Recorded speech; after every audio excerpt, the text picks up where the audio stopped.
Oi gente, tudo bom com vocês? Bem-vindos a mais um vídeo deste canal. Estamos seguindo firmes no propósito, glória a Deus, já passa de uma semana. Nosso propósito de leitura bíblica diária, nosso desafio bíblico.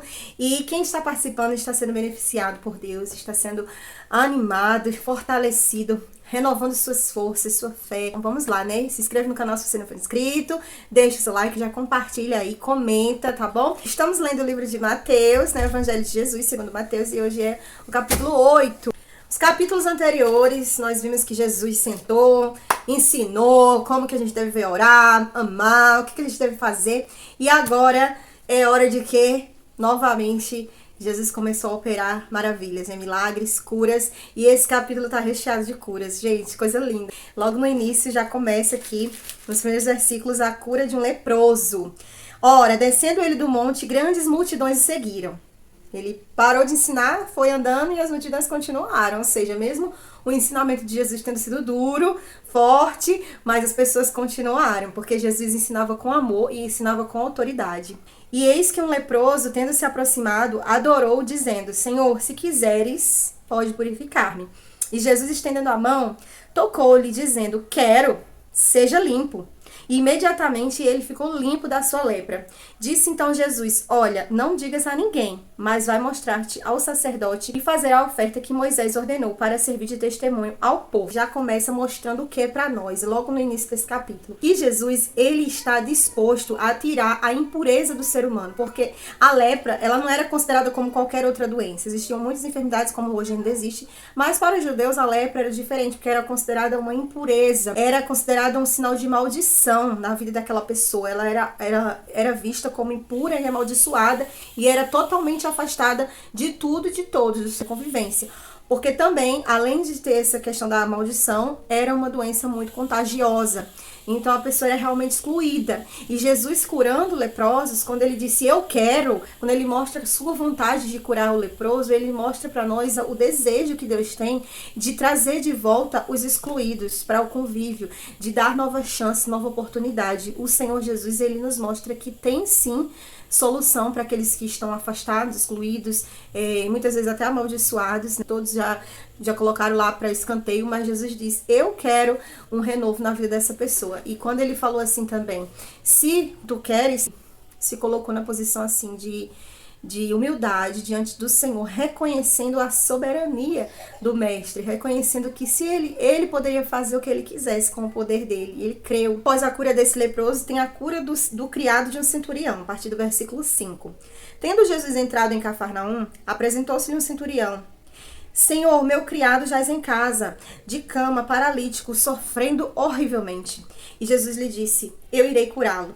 Mas o centurião respondeu: Senhor, não sou digno de que entres na minha casa, mas manda apenas uma palavra e o meu rapaz será curado. Também eu sou homem sujeito à autoridade, tenho soldados às minhas ordens e digo: vai a este, e ele vai. E a outro digo: vem, e ele vem. E ao meu servo digo: faz isto, e ele faz. Ouvindo isto, admirou-se Jesus e disse aos que seguiam: em verdade vos afirmo que nem mesmo em Israel achei tanta fé. Quem estava doente não era o centurião. O centurião era um líder, né, que tinha servos ao seu dispor, era uma pessoa que estava em posição de liderança, e não era ele que estava doente, era o seu servo, era o seu liderado. E ele foi até Jesus pedir para Jesus a cura. E Jesus falou: eu vou lá. E eles: não precisa, porque eu entendo como que é. Se eu tenho pessoas sob a minha liderança, eu sei que se eu apenas falar com a minha palavra, as pessoas obedecem. Então eu acredito que se você apenas mandar liberar uma palavra, eu acredito que ele vai ser curado. O centurião estava reconhecendo a total grandeza e soberania de Deus, assim como o primeiro leproso. E ele era um líder terreno, Jesus era um líder espiritual. Ele reconheceu a grande liderança, a grande posição do Senhor Jesus como sendo rei, como podendo dar ordem para uma enfermidade se retirar e ela se retirar. Isso é reconhecer a autoridade de alguém. Então ele também demonstrou fé, e grande fé. Jesus falou que nem em Israel ele achou a fé, porque os judeus excluíam, os judeus separavam. eles não se abriam para outras pessoas, assim, para outros gentios, né? Somente Jesus fez isso. Jesus veio e fez diferente. Você vai precisar fé, vai precisar usar a sua fé. Então, se você crê, se você tem fé para acreditar que eu posso fazer, eu vou fazer. É o que comprova o que ele falou no outro capítulo, né, que a gente leu ontem. Pedi e dar-se-vos-á, batei e encontrareis, porque o que pede recebe e o que bate a porta será aberta. Então, é isso que Jesus estava falando. Basta com que você acredite. É simples. Por isso que muitas vezes nós falamos, o evangelho é simples. Ele diz para o centurião, vai e seja feito conforme a tua fé. Seja feito conforme você acredita. E o servo realmente foi curado, demonstrando que aquele homem realmente creu em Jesus. Logo em seguida, temos a cura de uma mulher, da sogra de Pedro. Tendo Jesus chegado à casa de Pedro, viu a sogra deste acamada e ardendo em febre. Mas Jesus tomou-a pela mão e a febre a deixou. Ela se levantou e passou a servi-lo. Esse aqui não foi alguém que foi até Jesus. Jesus viu a necessidade, assim como confirma também o capítulo 6, que fala que o Pai sabe que vocês necessitam de todas essas coisas. Não fiquem inquietos, o Pai vê, o Pai sabe. Então aqui confirma isso, porque muitos vinham, como o Jesus veio e pediu, se o Senhor quiser, você pode me curar. Depois o centurião, Senhor, veio pedir para o meu servo, duas, um atrás do outro, que vinha até Jesus. E aqui, a sogra não foi até ele. Jesus chegou onde ela estava e viu a necessidade dela e a curou. Olha que maravilha. E assim que ela foi curada, ela passou a servir. Isso é uma coisa que me chamou muita atenção também, porque às vezes nós recebemos cura do Senhor, milagre, resposta de oração, e nós permanecemos na mesma vida de sempre, não tomamos uma atitude. Mas a nossa atitude deve ser como a dessa sogra de Pedro. Ela recebeu a cura e passou a servir. E também uma coisa importante, gente. Ele não apenas viu o estado da sogra de Pedro, ele tomou ela pela mão. Ai, gente, se isso não fala com você, eu não sei, você já perdeu toda a sensibilidade, porque você imagina aí, ela estava acamada, que fala pra mim de impossibilidade, fala de incapacidade. Quando você tá numa enfermidade que te paralisa, te impossibilita de fazer alguma coisa, você vê o quanto que a nossa carne, ela é nada. E ela estava em uma cama, com febre, debilitada. E Jesus primeiramente tomou ela pela mão, segurou ela. Eu acredito que aquilo ali fez total diferença. Tem até um hino da harpa cristã, o 33. Com tua mão, segura bem a minha, pois eu tão fraco sou, ó Salvador, que não me atrevo a dar nenhum só passo sem teu amparo, meu Jesus Senhor. E o hino todo, ele se repete a mesma coisa nas estrofes, né? Com tua mão, segura bem a minha. Sempre é essa primeira frase. E por quê, gente? Porque nós precisamos dessa mão. Às vezes a gente tá doente, fraquinho espiritualmente. E o Senhor, ele chega, vê a nossa necessidade e nos segura pela mão. E tudo que é de mal nos deixa na mesma hora. Nossa, que lindo. A partir do versículo 16, o título tem aqui, muitas outras curas. Chegada a tarde, trouxeram-lhe muitos endemoniados. E ele, meramente com a palavra, expeliu os espíritos e curou todos os que estavam doentes, para que se cumprisse o que foi dito por intermédio do profeta Isaías. Ele tomou sobre si as nossas enfermidades e carregou as nossas doenças. Isaías 53, 4. Citação do Antigo Testamento para comprovar que Jesus, ele seria aquele que viria curar todas. Não existia enfermidade que ele não pudesse curar. Ele estava mostrando isso. As pessoas vinham com espíritos malignos, possessos, e eles eram libertos na mesma hora com a palavra de Jesus, com aquela grande autoridade, e também qualquer enfermidade, todos eram curados. Então aqui ele estava manifestando o seu grande poder, confirmando que os profetas haviam falado, que Isaías profetizou. Ele estava mostrando quem ele era. Para quem estava ligado, estava atento e tinha um conhecimento, era isso que Jesus estava demonstrando, né? Que ele não era simplesmente mais um profeta, que ele não falava em nome do Senhor. Ele era o Senhor, ele era a autoridade. Os outros profetas que vieram diziam em nome do Senhor, em nome do Senhor. E Jesus não falava assim. Jesus, ele tinha autoridade. Ele mesmo fazia com a sua própria palavra. Ele era a palavra, o verbo encarnado. A partir do 18, diz aqui que Jesus põe à prova os que querem segui-lo. Vendo Jesus muita gente ao seu redor, como também lá no capítulo 5, que ele percebeu que as pessoas estavam aumentando, ele ordenou que passassem para a outra margem. Então, aproximando-se dele um escriba, disse, mestre, seguir-te-ei para onde fores. Mas Jesus lhe respondeu: as raposas têm covis e as aves do céu têm ninhos, mas o Filho do Homem não tem onde reclinar a cabeça. Desde o começo, gente, se você for seguir uma linha, nós estamos lendo desde o capítulo 1, nós estamos vendo que desde o início Jesus combate a hipocrisia. E essa fala dele aqui, depois dessa fala desse homem dizer: eu vou com o Senhor para onde o Senhor for. E Jesus falou: olha, as aves têm onde ficar, as raposas também, os animais eles têm suas casinhas e eu não tenho, porque eu não encontro sinceridade nas pessoas. Eu creio que Jesus estava falando isso. Por onde eu vou, as pessoas elas querem me seguir com interesse de alguma coisa, melhorar de vida, porque eu ouvi falar, né, curiosidade, sim, mas eu não encontro uma morada sincera. Até agora eu não encontrei, então não tenho onde reclinar minha cabeça. O meu povo mesmo, que eram os judeus, né, eles não entenderam ainda, eles não me acolheram.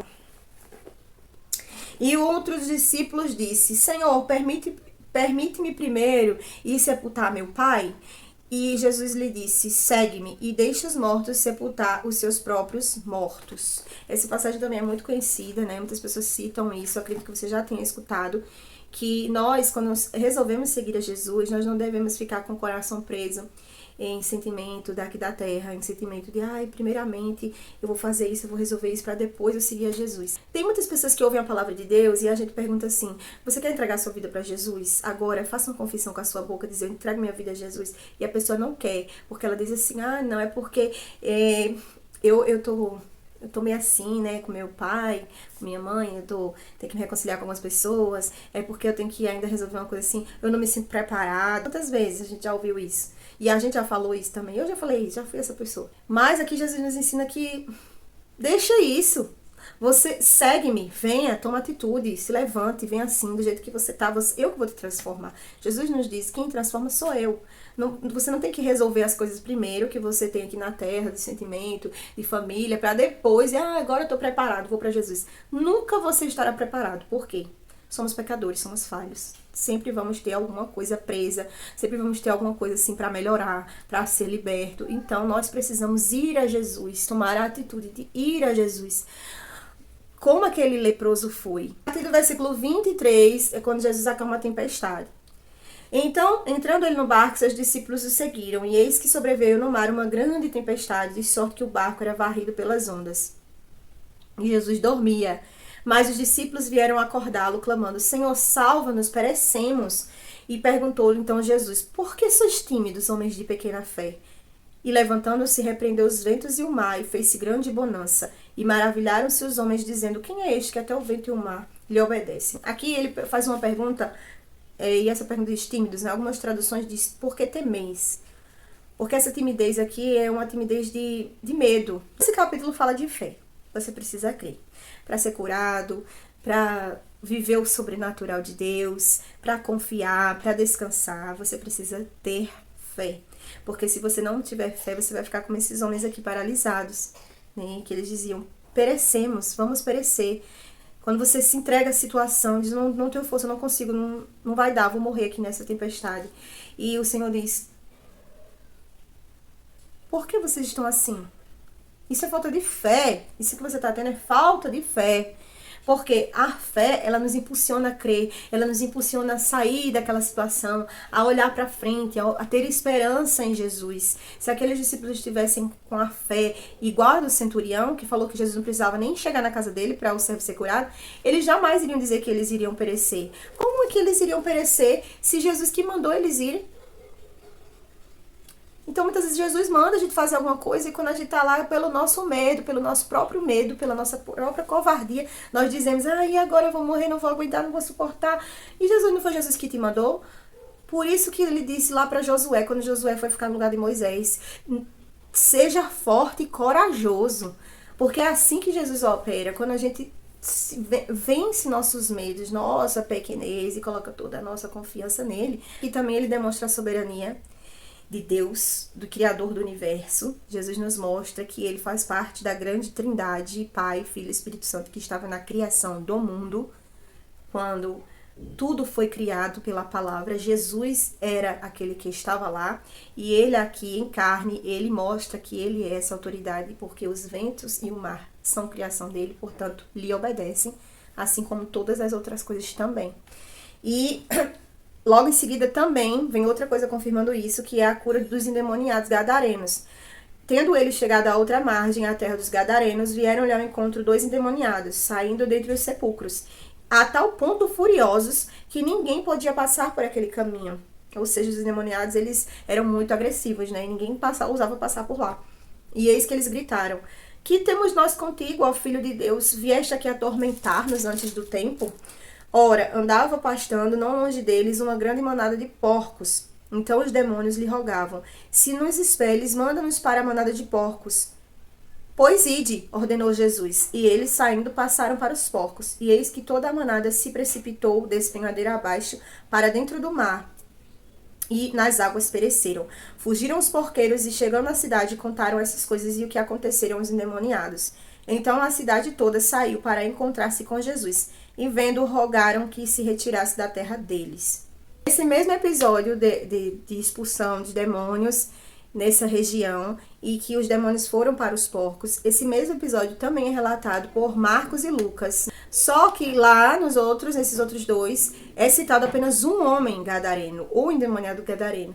E Mateus relata 2 homens, mas o sentido do que está aqui é o mesmo, certo? É a libertação de demônios. Então, os demônios, eles eram terríveis, eles aprisionavam a mente, ao ponto desses endemoniados ficarem tão agressivos que as pessoas excluíam eles e nem passavam por onde eles estavam. Eles eram assim, viviam em condições de vida miseráveis realmente. E o Senhor Jesus foi para lá e libertou esses homens e ordenou que os demônios fossem para os porcos, e os porcos entraram dentro do mar e morreram. O último versículo fala que a cidade toda saiu para encontrar com Jesus, porque souberam disso e não quiseram a presença de Jesus. Muitas pessoas vão presenciar milagres.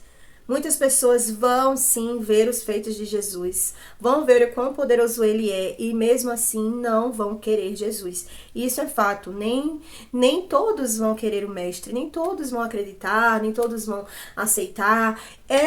A vida faz parte, nem todo mundo vai entrar no reino dos céus. Infelizmente, nem todos, né? A vontade do Senhor, Deus soberano, é que todos se salvem, que todos conheçam a verdade, né? A palavra de Deus nos diz isso, mas o homem, com a inteligência que ele tem as suas escolhas. E por isso eu, Luana, acredito sim no livre arbítrio, que o homem ele tem a capacidade de escolher entre o bem e o mal, pois o tempo todo na palavra Deus mostra o lado bom, o lado ruim, as bênçãos, as maldições, e fala para o homem tomar essa decisão pela sua fé e pela sua capacidade de pensar. Deus nos diz que a escolha é nossa.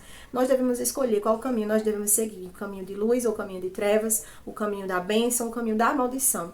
E nós, como seres inteligentes, capacitados por Deus para fazer uma boa escolha, escolhemos segundo a nossa fé.